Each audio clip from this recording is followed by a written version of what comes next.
नमस्कार मंडळी, जय महाराष्ट्र. मी अनित कृष्ण स्वागत करतो तुमचं आपल्या आणखी एका नवीन ब्लॉगमध्ये. आज आलेलो होतो धाराशिव जिल्ह्यातील येरमाळा या ठिकाणी. तर आपण आज येरमाळ्याच्या येडेश्वरी येथे आलेलो आहोत. तर मंडळी तुम्ही बघू शकता हे येरमाळ्याचं बस स्थानक आहे. छोटंच आहे, शॉर्ट बट स्वीट अशा पद्धतीचं हे बस स्थानक आहे. आपण या ठिकाणचा याआधी पण ऑलरेडी एक ब्लॉग बनवलेला आहे. तर या ठिकाणची येडेश्वरी देवीची यात्रा चैत्र पौर्णिमेला असते. तर चैत्र पौर्णिमेला इथं खूप मोठी यात्रा भरत असते. तर चैत्र पौर्णिमेचा आपण एक याआधी पण यात्रेचा ब्लॉग केलेला आहे. तर तो पण बघू शकता, आपल्या चॅनेलवरती अवेलेबल आहे. आपण आता चाललेलो आहोत येडेश्वरी मंदिराकडे. तर बसस्थानकापासून येडेश्वरी मंदिराचं जे अंतर आहे ते 3 ते 4 किलोमीटर इतकं आहे. तर आपण आता तिकडे निघालेलो आहोत. तर मित्रांनो, ब्लॉग छान होणार आहे, सो कंटिन्यू करत राहा.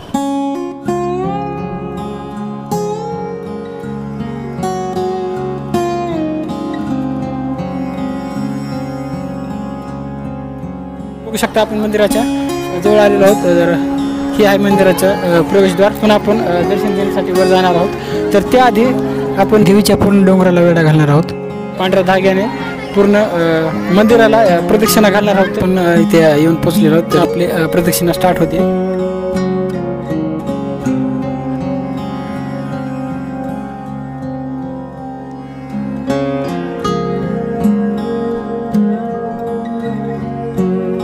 पण प्रदक्षिणा आता घालत आहोत. तर हे बघा तुम्ही, अशा पद्धतीनं आपल्याला येडेश्वरी देवीच्या मंदिराच्या पूर्ण डोंगराला प्रदक्षिणा आपल्याला दोऱ्याचा धाग्याचा पांढऱ्या धाग्याचा घालावा लागतो आपल्याला येडा.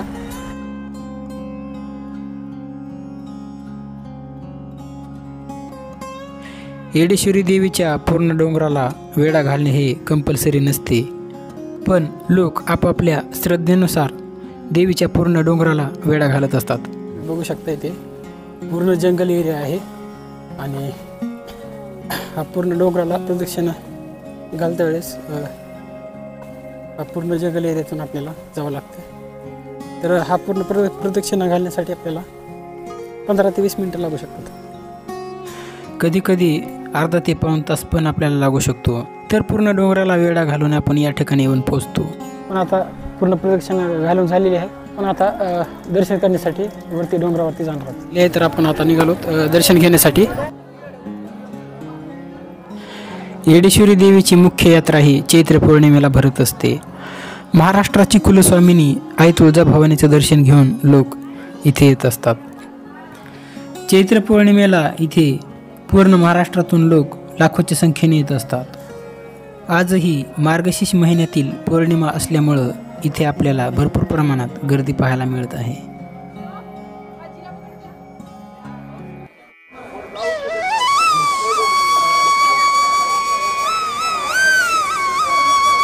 आपण आता दर्शन रांगेला लागलेलो आहोत.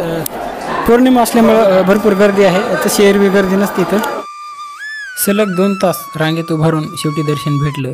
पण मध्ये मोबाईल अलाउड नसल्यामुळं फुटेज घेऊ शकलो नाही.